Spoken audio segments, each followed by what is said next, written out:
शिवछत्रपती धर्मवीर छत्रपती संभाजी महाराज, महात्मा ज्योतिराव फुले, सावित्रीबाई फुले, राजा उमाजी नाईक, ज्या महामानवामुळं मी आपल्या समोर बोलण्यासाठी उभा आहे, ज्यांनी माणूस म्हणून जगण्याची संधी दिली, ते डॉक्टर बाबासाहेब आंबेडकर. जग बदल घालून घाव सांगून गेले मज भीमराव, अशी भूमिका मांडणारे आणि आज त्यांची जयंती आहे असे लोकशाहीर अण्णाभाऊ साठे,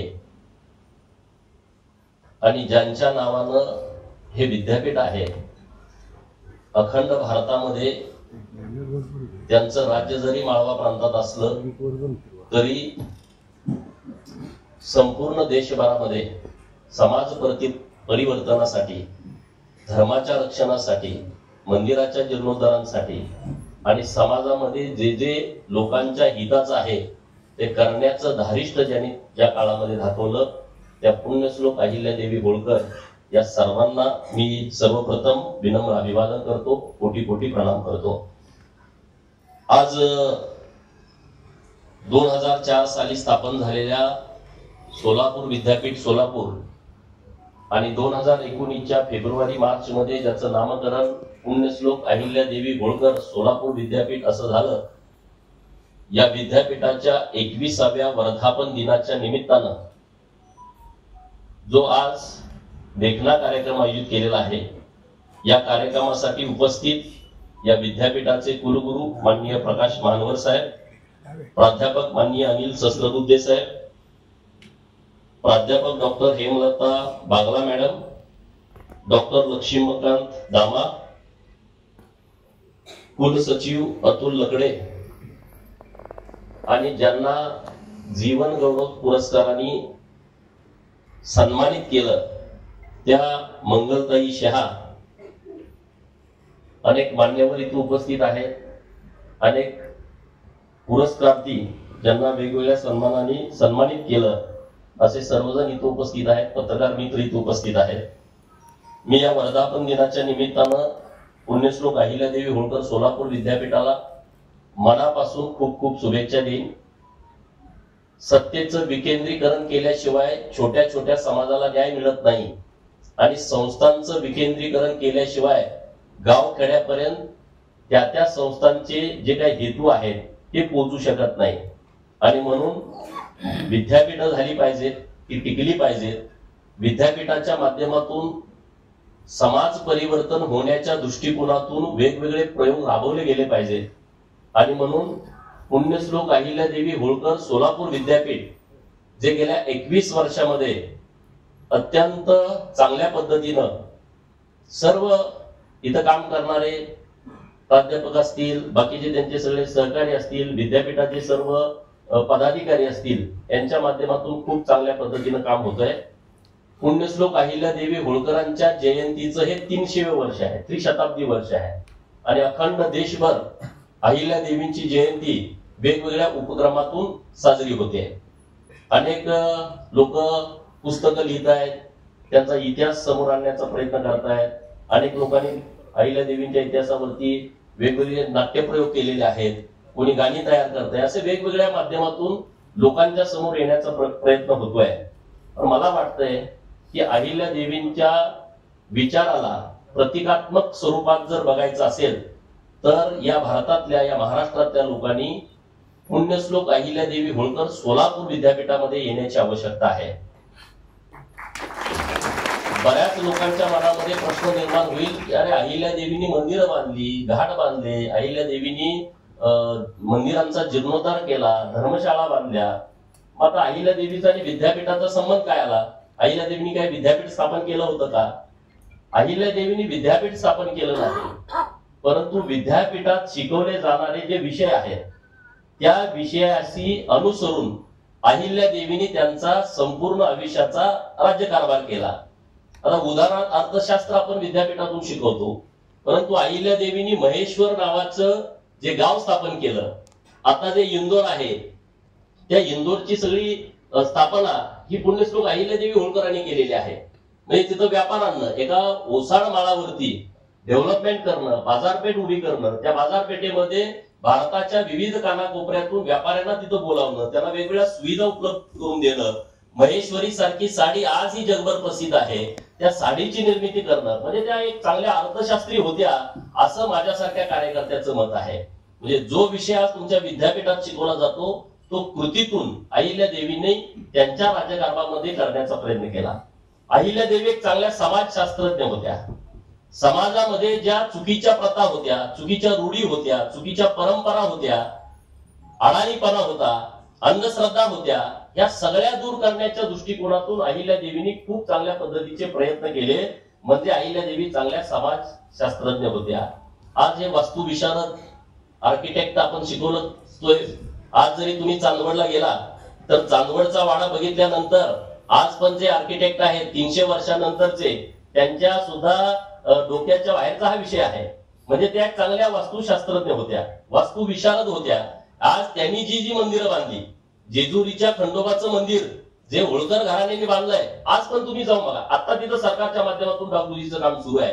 परंतु 300 वर्षापूर्वी एखादं मंदिर निर्माण करणं आणि त्या मंदिराची रचना ज्या पद्धतीने केलेली आहे ती रचना आताच्या काळात सुद्धा लाजवाब आहे. म्हणजे त्या चांगल्या वास्तुविशारद होत्या. अहिल्यादेवी लोकांच्या हाताला काम देणाऱ्या होत्या. आज आपण कामगार चळवळ चालवताना आपण राज्यभर बघतो, देशभर बघतो.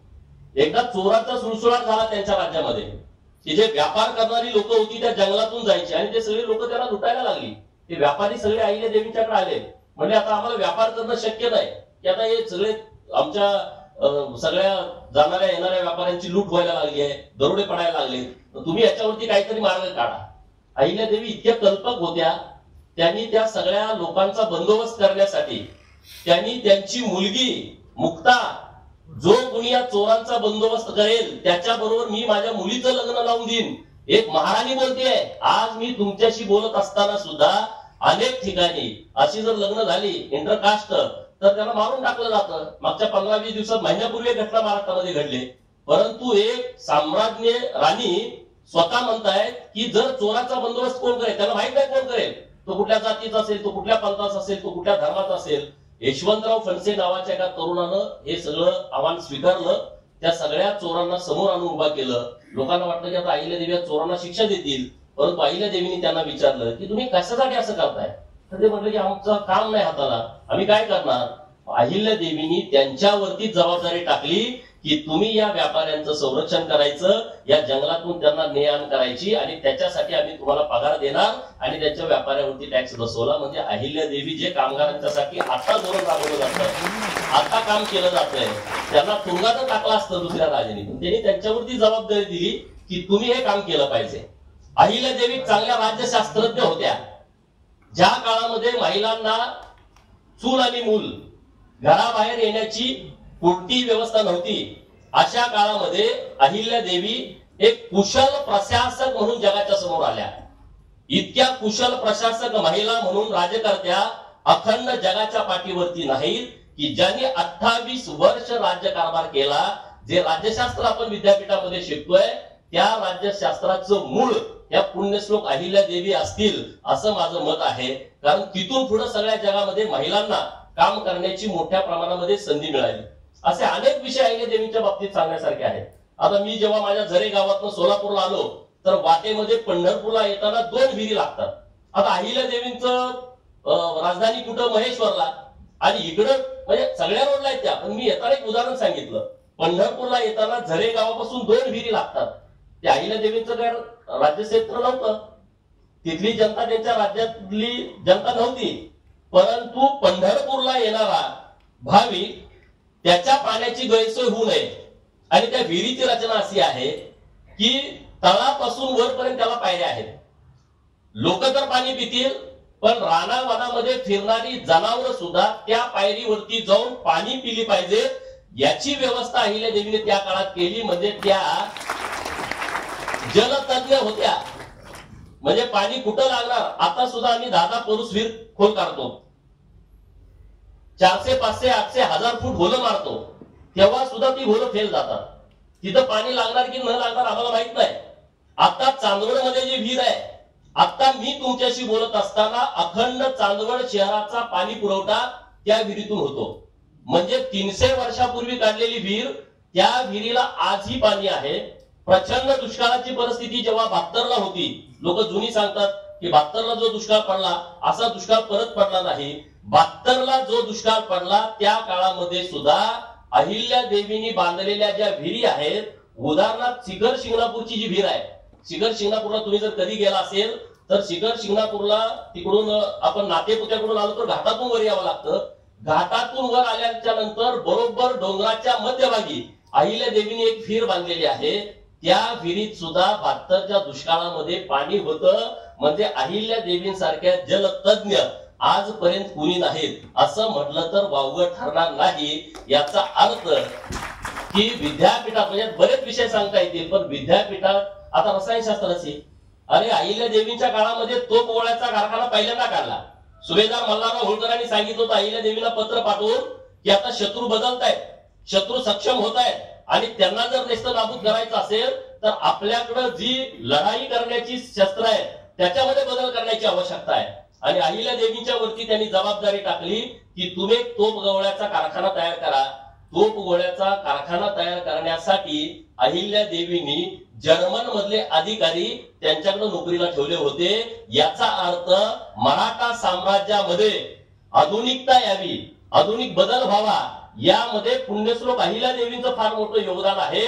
आणि तो तोप गोळ्याचा कारखाना, तोपखाना हा त्यांनी तिथं चालू केला. म्हणजे त्या चांगल्या रसायनशास्त्र सुद्धा जाणत होत्या. म्हणजे अशी सगळी भौगोलिक परिस्थिती, भूगोल आम्ही वाचतो, तिथं हे आहे तिथं ते आहे, नकाशे बघतो. आता आमच्याकडे मॅप आहे, आता आमच्याकडे सगळी माहिती आहे, युट्यूब आहे, फेसबुक आहे, ट्विटर आहे, व्हॉट्सअप वरती आहे. मी आता सोलापूर विद्यापीठात, अख्ख्या महाराष्ट्राला माहित आहे, मान्यवर सगळे सोलापूर विद्यापीठात बसले, अख्ख्या महाराष्ट्रात एका मिनिटात कळतंय. त्या काळात ती परिस्थिती नव्हती, मग त्यांनी कसं शोधलं असेल. जी विनोद कामरे जी, नमो बुद्धाय, धन्यवाद आपका.